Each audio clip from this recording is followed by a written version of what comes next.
Hello friends, எல்லோருக்கும் வணக்கம். Welcome to young investor channel. ஆக்சுவலாக அன்றைக்கி மார்க்கெட் லீவு, மகா சிவராத்திரினால மார்க்கெட் லீவு. ஸோ நாளைக்கு லீவு தான். இனி மண்டே தான் மார்க்கெட் உண்டு. பட் சில மார்க்கெட் ரிலேட்டட் அப்டேட்ஸை, கம்பெனி ரிலேட்டட் அப்டேட்ஸை நான் உங்கள்கிட்ட ஷேர் பண்ணலான்னு இருக்கிறேன்.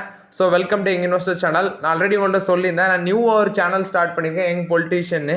அந்த சேனலுக்கும் உங்களால் முடிஞ்ச சப்போர்ட்டை கொடுங்க ஃப்ரெண்ட்ஸ். ஆக்சுவலாக அதில் வந்து நான் defence update, international news, international political updates, after that வந்து நம்ம கண்ட்ரியோட பொலிட்டிக்கல் அப்டேட்ஸ் அதெல்லாமே அந்த சேனலில் ஷேர் பண்ணுவேன். ஸோ நீங்களும் உங்களால் முடிஞ்ச சப்போர்ட்டை அந்த சேனலுக்கும் கொடுங்க. ஓகே ஃப்ரெண்ட்ஸ், வாங்க வீடியோக்குள்ளே போகலாம். ஃபர்ஸ்ட் நியூஸ் பார்த்தீங்கன்னா, டாடா குழுமத்தோட மார்க்கெட் வேல்யூ இன்க்ரீஸ் ஆயிருக்கு. லாஸ்ட் 9 செஷனில் மட்டும் 2 லட்சம் கோடி வந்து அவங்களோட டோட்டல் டாடா குரூப்போட மார்க்கெட் கேபிட்டலைசேஷன் இன்க்ரீஸ் ஆயிருக்கு. அது மட்டும் இல்லாமல் ஒரு ரெக்கார்ட் ஹையை டச் பண்ணி அந்த 9 செஷனில் 2 லட்சம் கோடியை ரீச் பண்ணாங்க. இந்த ரெக்கார்ட் ஹை பார்த்தீங்கன்னா அவங்களோட டோட்டல் மார்க்கெட் கேபிட்டலைசேஷன், டாடா குழுமத்தோட டோட்டல் மார்க்கெட் கேபிட்டலைசேஷன் 32 லட்சம் கோடியாட்டு இன்க்ரீஸ் ஆகிருக்கு. இது டாடா குரூப்போட மார்க்கெட் வேல்யூ ரெக்கார்ட் ஹையை டச் பண்ணியிருக்காங்க. 32 லட்சம் கோடியை டச் பண்ணியிருக்காங்க. எஸ்ஐபியில் வந்து அப்டேட்டு. எஸ்ஐபிங்கிறது சிஸ்டமேட்டிக் இன்வெஸ்ட்மெண்ட் பிளான். இதில் வந்து ஒரே மாதத்தில் 19,000 கோடி வந்து இன்ஃப்ளோ ஆகிருக்கு. இதான் ரெக்கார்ட் ஹைன்னு சொல்கிறாங்க. ஒரே மாதத்தில் இவ்வளோ அமௌண்ட் உள்ள வந்தது. போன மாதம் பார்த்தீங்கன்னா 18,838 கோடி வந்திருக்கு. இந்த மாதம் 19,187 கோடி வந்திருக்கு.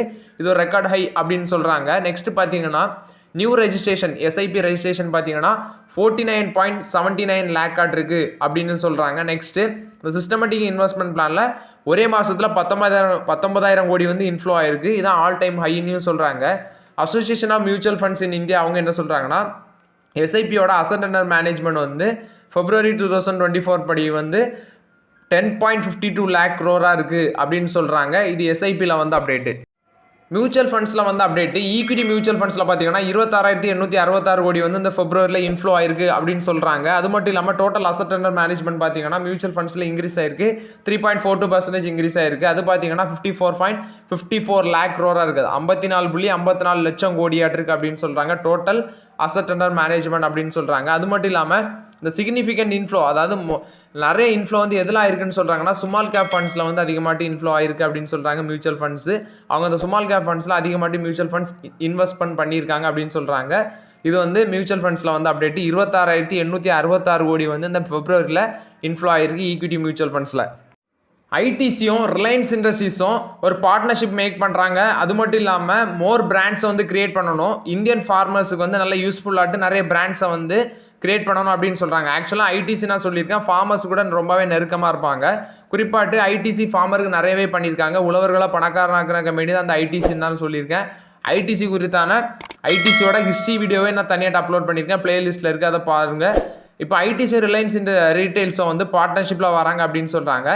மோர் பிராண்ட்ஸ் வந்து கிரியேட் பண்ணணும். இந்தியன் ஃபார்மர்ஸுக்கு அது யூஸ்ஃபுல்லாக இருக்கணும். இது யார் சொல்கிறாருன்னா, தாமோதர் மால் சிஓ, ரிலையன்ஸ் ரீட்டைலோட சிஓ தாமோதர் மால் இதை சொல்கிறாரு. ஐடிசியும் ரிலையன்ஸ் ரீட்டைலும் பார்ட்னர்ஷிப்பில் வராங்க. இது வந்து இந்தியன் ஃபார்மர்ஸுக்கு ரொம்பவே யூஸ்ஃபுல்லாக இருக்கும் அப்படின்னு சொல்கிறாங்க. நிறைய பிராண்ட்ஸ் கிரியேட் பண்ணுறதுனால இந்தியன் ஃபார்மர்ஸுக்கு டேரெக்டாகவே பொருள் பை பண்ணுவாங்க. சன்ஃபார்மா பார்த்தீங்கன்னா 55,000 பாட்டில்ஸ் வந்து ரீகால் பண்ணுறாங்க. ஜெனரிக் மெடிசன் ட்ரீட் பண்ணுறது, குறிப்பாட்டு போவல் டிசீஸ் ட்ரீட் பண்ணுற ஜெனரிக் மெடிசன் சொல்கிறாங்க. 55,000 பாட்டில் வந்து ரீகால் பண்ணுறாங்க. இது வந்து அமெரிக்கா மார்க்கெட்டில் தான் ரீகால் பண்ணுறாங்க.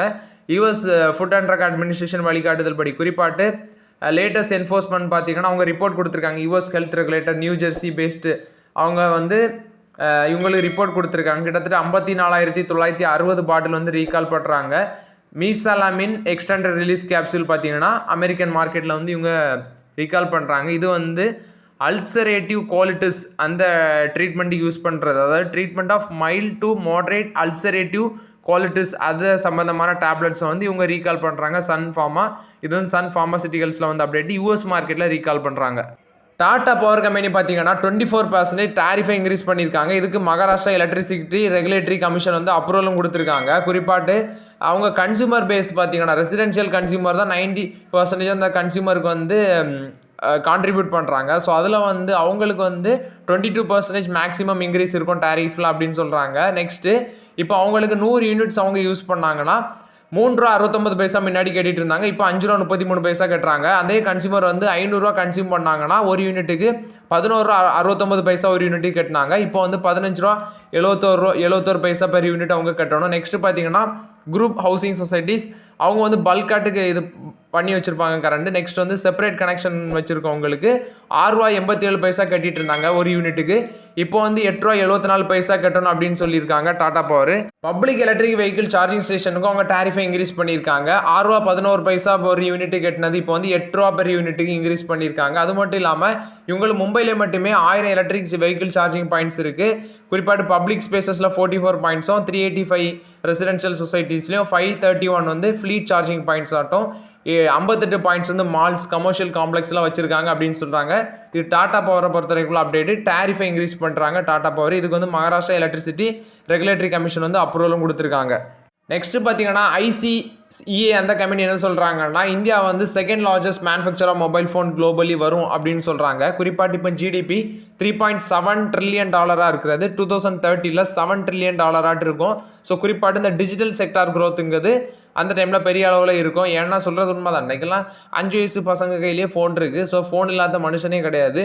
அது மாதிரி தான் சொல்கிறாங்க. இது யார் சொல்லியிருக்காங்கன்னா பங்கஜ் மொஹிந்திரோ, சேர்மன் ICEA அந்த கம்பெனியோட சேர்மன் தான் சொல்லியிருக்காரு. இந்தியா வந்து second largest manufacture of mobile phone globally உருவாகும் அப்படின்னு சொல்கிறாங்க. இது வந்து கண்டிப்பாக நடக்கும். ஏன்னா இதில் மாற்று கருத்து இல்லை. ஏன்னா எல்லார் கையிலையுமே இப்போ ஃபோன் இருக்குது. Next 2 share. ஒன்று வந்து தமிழ்நாடு மெர்கன்டைல் பேங்க். இந்த ஷேர் வந்து நான் ஆல்ரெடி டிஸ்கஸ் பண்ணியிருக்கேன். அதாவது நாடர் கம்யூனிட்டி பீப்புள் மேஜராக ஸ்டேக் ஹோல்ட் பண்ணுற கம்பெனி இந்த பேங்கு. ஸோ அவங்களுக்குள்ளே வந்து 2 டீமாட்டு பிரச்சனை கேஸு கோர்ட்டில் ஓடிட்டு இருக்கிறதுனால அந்த ஷேர் வந்து மேலேயும் போகாமல் கீழேயும் போகாமல் அப்படி ஒரு 450 500 அந்த ரேஞ்சுக்குள்ளே சுற்றிட்டு இருக்கு. ஸோ லாங் டேர்முக்கு இந்த ஷேர் வந்து ஒரு நல்ல ஷேரு. இப்போ 484 இருக்குது. P ரேஷியோ பார்த்தீங்கன்னா 6 to 7 அந்த ரேஞ்சில் தான் சுற்றிட்டு இருக்கு. ஸோ நான் இதில் கொஞ்சம் பல்க் பிக் பண்ணேன். ஸோ நீங்களும் பிக் பண்ணிக்கோங்க. நான் 500லேருந்து அக்குமுலேஷனை ஸ்டார்ட் பண்ணேன் இந்த தமிழ்நாடு மெர்கன்டைல் பேங்க்கில். ஸோ நீங்களும் கொஞ்சம் ஸ்டார்ட் பண்ணிக்கோங்க. இது நல்ல பேங்கு.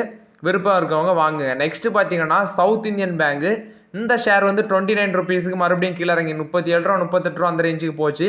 இப்போ ரைட்ஸ் இஷ்யூ வரை இஷ்யூ பண்ணியிருக்காங்க. எனக்கு 26 ஷேர் வந்து ரைட்ஸ் இஷ்யூவில் மூலமாட்டு கிடைக்கும். ஸோ நான் வந்து பை பண்ணலான்னு இருக்கிறேன். நெக்ஸ்ட்டு பார்த்தீங்கன்னா அந்த ரைட்ஸ் இஷ்யூவில் பார்ட்டிசிபேட் பண்ணுங்கள். டிஸ்கவுண்ட் ப்ரைஸில் தான் கிடைக்குது. ஏன்னா 38 வரைக்கும் போச்சு. ஆனால் அதில் ப்ராஃபிட் புக் பண்ணியிருக்கணும். ப்ராஃபிட் புக் பண்ணி தான் நல்லா இருந்திருக்கும். ஸோ இப்போ ரைட்ஸ் இஷ்யூவும் இது பண்ணியிருக்காங்க. ரைட்ஸ் இஷ்யூலையும் அப்ளை பண்ணுங்கள். ரைட்ஸ் இஷ்யூ எப்படி அப்ளை பண்ணுறது நிறைய யூடியூபர்ஸ் வீடியோ போட்டிருக்காங்க செப்பரேட்டாட்டு. அதை பார்த்து கரெக்டாக பண்ணுங்கள். இது south Indian bank, Tamil Nadu mercantile bank, federal bank. இந்த 3 பேங்குமே இப்போ பைக் பண்ணுற ஒரு சீப் ரேட்டில் தான் இருக்குது. ஸோ இந்த 3 பேங்கும் கீழே விழ அக்குமுலேட்டாக பண்ணுங்கள். அடுத்து பார்த்தீங்கன்னா யூரோப்பியன் சென்ட்ரல் பேங்க் வந்து அவங்களோட இன்ட்ரெஸ்ட் ரேட்டை ஹோல்ட் பண்ணி வச்சுருக்காங்க. ரேட்டில் வந்து கட்ஸும் இல்லை இன்க்ரீஸ்மெண்ட்டும் இல்லை. அப்படி கட் பண்ணி தான் வச்சுருக்காங்க. பாஸ் பண்ணி வச்சுருக்காங்க. ஏன்னா இன்ஃப்ளேஷன் வந்து இன்னும் ஸ்டிக்கியாக இருக்கிறதுனால அவங்க வந்து ரேட் கட்ஸு பண்ணல. பட் பாஸ் பண்ணி வச்சுருக்காங்க. 4.5% ஆட்டு இருக்குது. 4th கன்சிக்யூட்டிவில், அதாவது 4வது வாட்டி தொடர்ந்து மீட்டிங்கில் இவங்க வந்து பாஸ் பண்ணி வச்சுருக்காங்க. அக்டோபர்லேருந்தே 4 தொடர் மீட்டிங்கில் வந்து இவங்க பாஸ் பண்ணி வச்சுருக்காங்க யூரோப்பியன் சென்ட்ரல் பேங்க். நெக்ஸ்ட் இந்த கோல் செக்டார். இந்த கோல் மூலம் மட்டும்தான் நிலக்கரி இது மூலமாக தான் பவர் ஜென்ரேட்லாம் பண்ணுறாங்க. கோல் செக்டார் வந்து ஒரு ரெக்கார்ட் க்ரோத்தை காமிச்சிருக்காங்க. 10.2% வந்து க்ரோத் ஆயிருக்கு இந்த ஜனவரியில். இதான் லீட்ஸ் கோர் இண்டஸ்ட்ரீஸ்ன்னு சொல்கிறாங்க. இதில் வந்து எக்ஸ்பென்ஷனும் பண்ணுறாங்க அப்படின்னு சொல்கிறாங்க. நெக்ஸ்ட்டு யூனியன் மினிஸ்டர் என்ன சொல்கிறாருன்னா பிரகலாத் ஜோஷி என்ன சொல்கிறாருன்னா இந்த 2023-24 இந்த ஃபினான்ஷியல் இயர் எண்டுக்குள்ளே 1 billion ton target of coal output வந்து நாங்கள் ரீச் பண்ணோம் அப்படின்னு சொல்கிறாங்க. அதாவது இப்போ வந்து 900 மில்லியன் டன் வந்து டொமஸ்டிக் கோல் ப்ரொடக்ஷன் வந்து ரீச் பண்ணியிருக்காங்கன்னு சொல்லியிருக்காங்க. அதே ஒரு அச்சீவ்மெண்ட்னு சொல்லியிருக்காங்க பிரகலாத் ஜோஷி. 1 பில்லியன் டன் வந்து ஃபினான்ஷியல் இயர் 2023-24 எண்டுக்குள்ளே ரீச் பண்ணோம் அப்படின்னு சொல்கிறாங்க. இது கோல் செக்டாரில் உள்ள அப்டேட்டு. முகேஷ் அம்பானி ஓன்ஸ் ரிலையன்ஸ் இண்டஸ்ட்ரீஸில் நீதா அம்பானி, ஈஷா அம்பானி, ஆகாஷ் அம்பானி, ஆனந்த் அம்பானி, முகேஷ் அம்பானி இவங்கள தவிர்த்து ஒருத்தங்க இண்டிவிஜுவலாட்டு அதிகமாட்டு ஸ்டேக் ஹோல்ட் பண்ணுறாங்க ரிலையன்ஸ் இண்டஸ்ட்ரீஸில். ஸோ அதான் ஏறுன்னு பார்க்க போகிறோம். குறிப்பாட்டு முகேஷ் அம்பானி பார்த்தீங்கன்னா 0.12% வந்து ரிலையன்ஸ் இண்டஸ்ட்ரீஸில் ஸ்டேக் ஹோல்ட் பண்ணுறாரு, 75 lakh ஷேரு. அதே மாதிரி நீதா அம்பானியும் 0.12% தான் 0.12% வந்து ஹோல்ட் பண்ணுறாங்க ஸ்டேக்கு. நெக்ஸ்ட்டு இண்டிவிஜுவலாக சொல்கிறேன். ஆகாஷ் அம்பானியும் ஈஷா அம்பானியும் பார்த்தீங்கன்னா டைரக்டர் ஆஃப் ரிலையன்ஸ் ஜியோ இன்ஃப்ரோகாம் அப்படின்னு சொல்கிறாங்க. இதுக்கு வந்து ஆனந்த் அம்பானி பார்த்தீங்கன்னா ரிலையன்ஸ் ரீட்டைல் வெஞ்சர்ஸுக்கு டைரக்டராக இருக்காரு அப்படின்னு சொல்கிறாங்க. இவங்க வந்து 0.12% வந்து இவங்களும் 3 பேர் வந்து ரிலையன்ஸ் இண்டஸ்ட்ரீஸில் ஸ்டேக் ஹோல்ட் பண்ணுறாங்க. நெக்ஸ்ட்டு அம்பானி ஃபேமிலியில் ஒரு மெம்பர் வந்து இண்டிவிஜுவலாட்டு ஷேர் அதிகமாக ஹோல்ட் பண்ணுறதுனா முகேஷ் அம்பானியோட மதர் கோகிலா பென் அம்பானின்னு சொல்கிறாங்க. இவங்க வந்து 0.24% ஸ்டேக் வந்து இதில் ஹோல்ட் பண்ணுறாங்க.